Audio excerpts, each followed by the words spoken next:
Tonight, arguments begin in the case of the province's controversial pronoun policy. Some Saskatoon tenants say corporate landlords are jacking up rent and putting profits over people. And he negotiated a land claim deal for his people, but a CBC investigation reveals this former chief profited off of the settlement. This is CBC Saskatchewan News.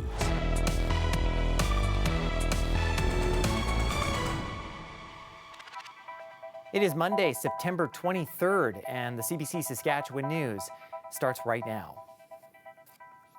I'm Ethan Williams, in for Sam McCagg. Thanks for joining us. Saskatchewan's Court of Appeal is beginning to hear arguments about the provincial government's controversial youth pronoun law. That's the law requiring parental consent when children want to change their names or pronouns at school. Alexander Silberman is at the courthouse in Regina with the latest. Here at the Saskatchewan Court of Appeal, we've heard preliminary arguments today, all part of the latest step in this court battle over the province's Parental Bill of Rights. It requires parental consent before a child under the age of 16 uses different gender-related name or pronouns in school. This has been controversial since the start.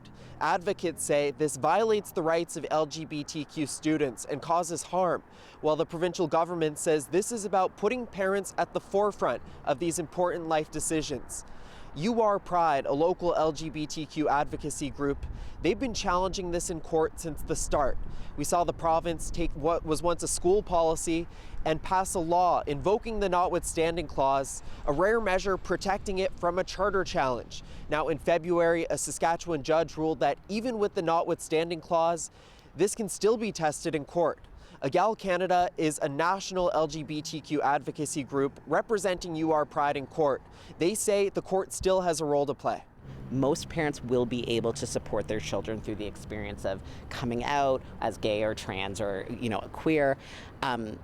Some parents won't, and those are the kids we're worried about. I hope that there can be, that at minimum this case can breed greater understanding and sensitivity across the population about what we're really talking about here, which is just creating a society where all young people can go to school and be accepted for who they are. We've also heard today from some of the many interveners in this case. There's 11 of them, and 2 of those are the governments of Alberta and New Brunswick, both of them making arguments here, really watching closely what's happening. New Brunswick has a similar pronoun policy in place, Policy 713.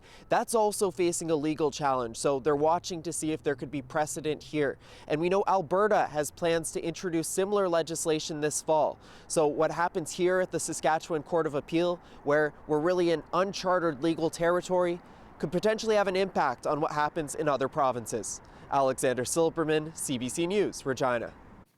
And with a provincial election looming, both the government and official opposition made health care announcements today. The Saskatchewan NDP says it wants to create a nursing task force to help deal with shortages.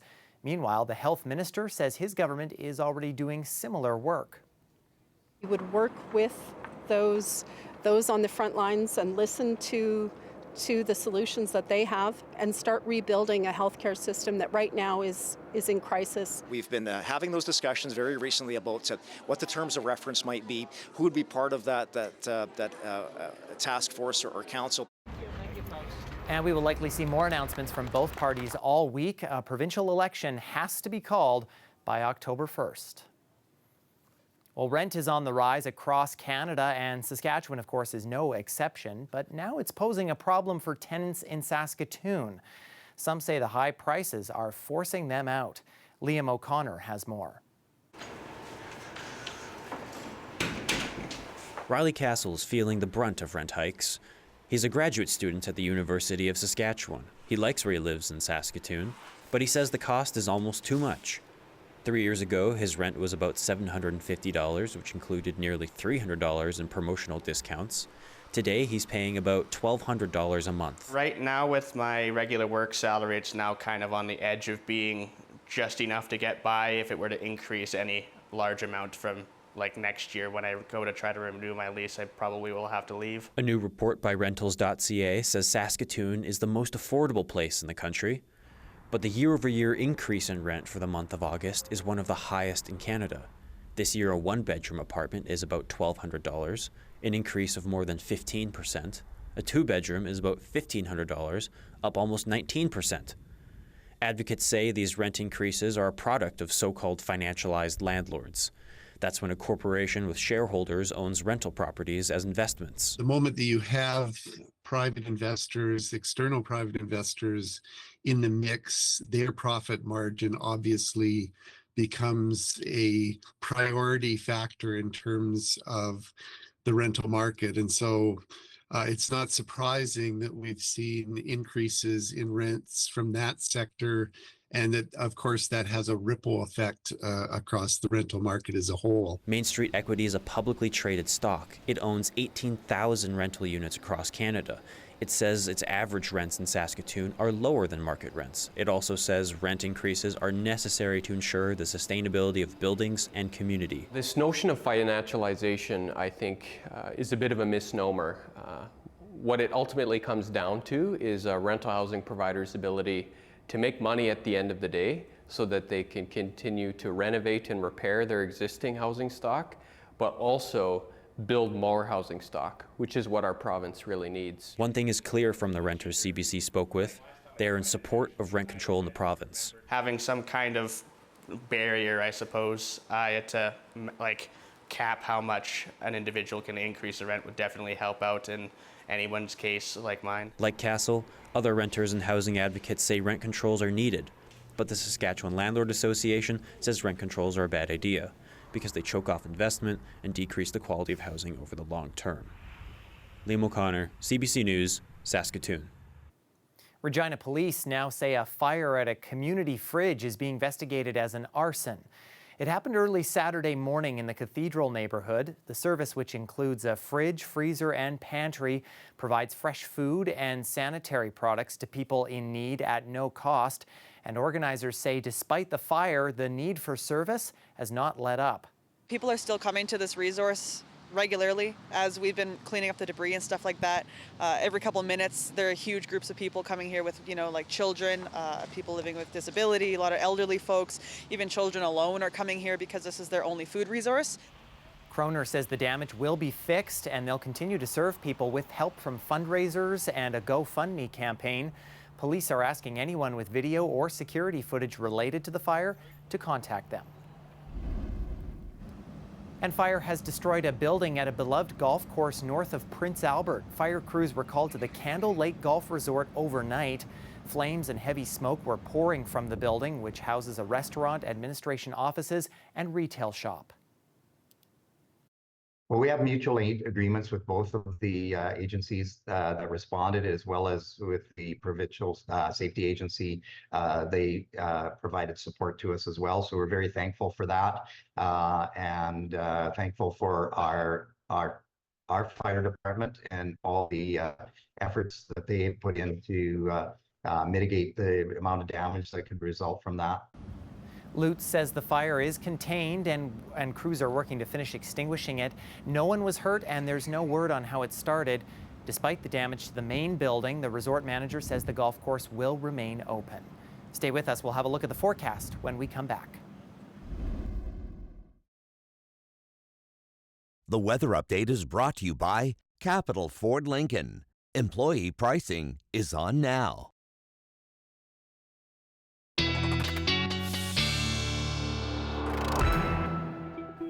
Welcome back. Well, the clouds beginning to clear again in Regina this evening as the sun begins to set out there. Temperature of 17 degrees at the moment. That is pretty much bang on seasonal for this time of year in the Queen City. And if we take a look at radar and satellite, we can actually see where those clouds are beginning to clear now through much of the province. They've been kind of hanging around eastern sections a little bit here and there, and even through central Saskatchewan, we're seeing kind of a secondary band starting to move in. We'll get a little bit more cloud overnight tonight, but then things begin to more substantially clear out as we head into tomorrow after a chance of some showers through especially far northern Saskatchewan. I think you'll get clearing a little bit later in the day, but for south and central, gorgeous day tomorrow with not only a lot of sunshine, but temperatures beginning to warm up significantly shortly as well. A little bit more cloud building in for Wednesday for far northern sections, and then this low pressure system starts to move in for Thursday, and that brings our next best chance of some maybe light showers for south and central, and that'll also drop temperatures back down to more seasonal values. And looking at the winds, things going to pick up a little bit here as we get into Wednesday, Thursday as that center of low pressure passes by. So expect things to be a little bit breezy from time to time. We will see the warmer weather moving in here on our jet stream map because that big ridge starts moving in as we head into, particularly on Wednesday, I think is when we'll kind of see the most, the hottest weather for us here before things again return to seasonal. But we're not really looking for any significant troughing in the jet stream there, so it's not like things are going to drop too much anytime soon. We might get to 30 degrees in Regina on Wednesday. That'd be about 15 degrees above seasonal for this time of year. Quite breezy for Thursday, Friday, but things getting nice for the Rider game on Saturday before temperatures drop and we have a better chance of showers come Sunday. For Saskatoon, same story here. Nice, pleasant day tomorrow and then well above seasonal for Wednesday. The weekend looking pretty nice, especially for Saturday, and then temperatures getting to more seasonal values. But you'll notice the overnight lows staying well above normal and well above the freezing mark, so we will likely be avoiding any frost.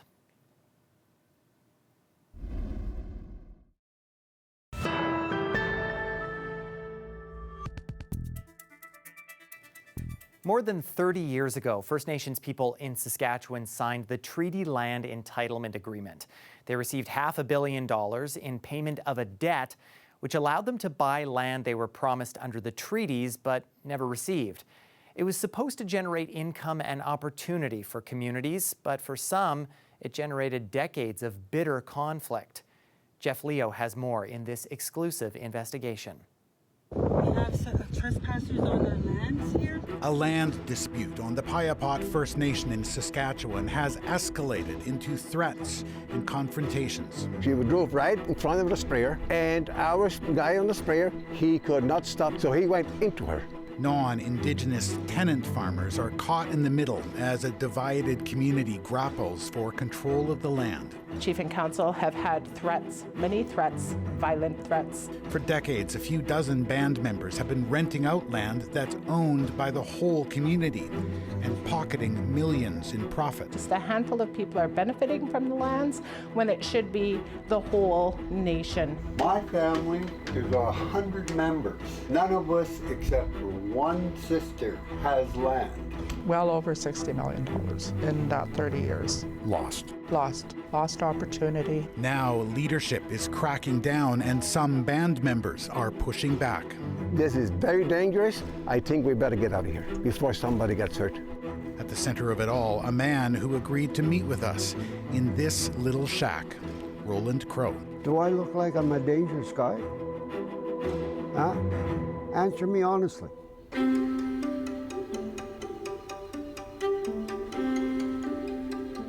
Paul Hofer is the farm manager for the Arm River Hutterite colony. Last fall, he agreed to rent a large parcel of land from the Piapot First Nation. The land was great, ideal land, very nice land. He didn't realize he was wandering into the midst of a bitter, decades-long land dispute between Piapot's current chief and council and a group calling itself the Treaty Rights Holders.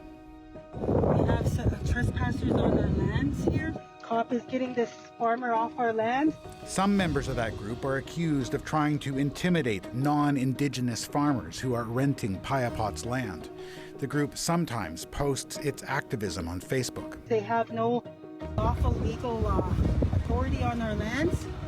According to court filings, Roland Crow left this voicemail with one farmer renting Piapot land.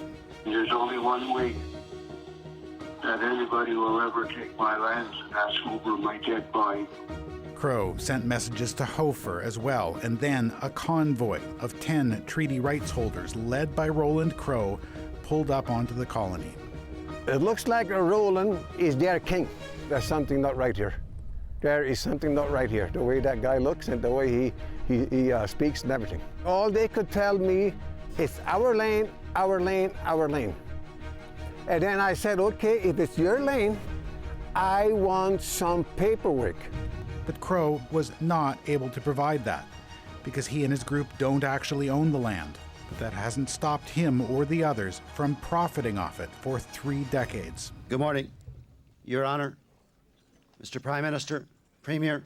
This was Roland Crow 32 years ago at the height of his power and influence. As the chief of the Federation of Saskatchewan Indian Nations, he had negotiated a $500 million land claims deal with the federal and provincial governments on behalf of Saskatchewan First Nations. When the treaties were signed more than 100 years ago, many First Nations were not given all the land they were promised. The page has been turned. With that money, they could buy land and build for the future. We know that it's going to turn the lives of our people around. The Piapot First Nation received more than $20 million to purchase tens of thousands of acres. After losing re-election as chief of the Federation, Crow was elected Piapot's chief. He claimed a large chunk of that community's newly acquired land for himself. He rented it out to farmers and kept the revenue. This arrangement, renting land you don't own, is called a Bakshi agreement, and it's legally invalid. As chief, Crow began to hand out land to other band members, too. My theory is if you show initiative and you're trying to do something, I think you do everything within your power, which I did, to give those people a chance at life. In 2005, a CBC TV documentary focused on the anger that was beginning to boil over in the community. That's not benefiting the whole band. That's benefiting that family, and that family only. Basically, leadership raped the people. They raped their own people. In the 20 years since, band members have continued these Bakshi arrangements. People in this community have tried unsuccessfully to stop them. Every time it was attempted, then some of the handful of landowners would get reelected and put an end to it. And that's why it's never moved forward. That's a familiar story to Cadmus Delorme. It's one of the most uncomfortable conversations in almost any First Nation. When he was elected chief of the Cowessess First Nation in 2016, much of its land was controlled by just a handful of men. One of them was Delorme's own dad. A non-Indigenous farmer used to come into my late father's house in the spring and fall, and they would have tea, break some bannock my mom made, and a little envelope would be shared. Delorme and his council decided it was time to end this practice. The dispute ended up in court, but eventually they got it done. We found a situation and corrected it. Now we have a new compass for the next 50 years to be the biggest farmers in southern Saskatchewan, because we have a real understanding now of how we could utilize our lands collectively. In 2020, Piapot's new council decided to follow their lead. We decided at the table the best thing was to bring this revenue back to the band for all the people. They hired Deverell Crow to manage the band's lands. Now we know we're starting to gain some intelligence about what's happening on our lands. She learned that 40,000 acres of Piapot's land was controlled by just 45 band members. That's fewer than 2% of Piapot's 2,700 members. The First Nation also missed out on years of per-acre payments from Ottawa. So this is money that was promised to First Nations that managed their own lands. But because of these Bakshi arrangements, Piapot didn't qualify. Well over $60 million in that 30 years. Lost. Lost opportunity. And not only, lost opportunity, but the wealth that could have been generated from those opportunities is also gone. Land valued at $60 an acre was being rented out for much less. I found some folks that were leasing the land $5, $10, and folks thought that that was a good price that they were getting. She signed new agreements with farmers at market value. Thank you. Thank you very much. But on Piapot, there was almost immediate pushback. Chief and council have had threats, many threats, violent threats, slander on all of us. I've even had to move my family for safety reasons. Paul Hofer says his workers were out spraying in May when some of Roland Crow's group showed up. She would drove right crazy enough, right beside the sprayer, and all of a sudden she would duck in front of the sprayer, and our guy on the sprayer, he could not stop, so he went into her. Roland Crow and others from his group were criminally charged with mischief for illegally blocking the Hutterites' access to the land. A judge ordered the group to stop physically interfering with, threatening, or intimidating those trying to farm the land. The boys felt this is very dangerous. For safety, we better completely get out. I didn't want our mine workers to be carried out on a stretcher. We asked for an interview with Crow, and he invited us to this shack, where he and the other treaty rights holders were waiting. The group included Crow's right-hand man, Claude Friday. He has been charged with confining one farmer and assaulting another. All of Canada and the United States is our traditional land, buddy. You know that, and I know that.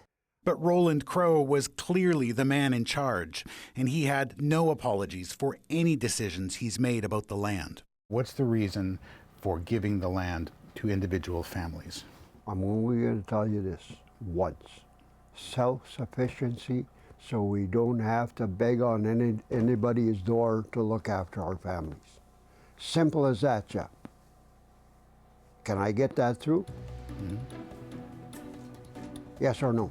And for those criticizing him, he has this message. You know where the ones that are want equal share now? You know where they were? They were drunkard than hell on drugs. He says he's earned the land that he has controlled for decades. According to band records, that's at least 2,240 acres, worth $3 million. I own it, Jeff. They don't own my land. Crow turns the tables on Piapot's chief and council, accusing them of corruption, pointing out that they pay themselves up to $330,000 a year. And they're telling me to share.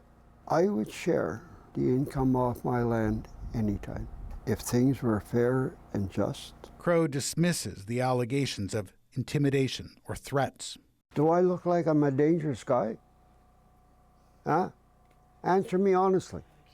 Chief Mark Fox says despite all the conflict, the rental revenue is now flowing into band coffers. We're helping our elders out. We're helping our youth out. We're helping our housing program out. We got allocated 5 homes. We're going to build 8 homes. 3 extra homes. Why? Because we got land revenue coming. Former Cowessess chief Cadmus Delorme says First Nations communities have to tackle this problem head on. We have our own reconciliation we have to address. This isn't a Western Canadian issue. This is an Indigenous to Indigenous issue. And, as Indigenous people, we are going to address it. It has to happen because it's foundational to us moving forward. And you can read more about Jeff Leo's piece on our website, cbc.ca/Sask. That's it for us tonight. We'll see you tomorrow. Have a good night.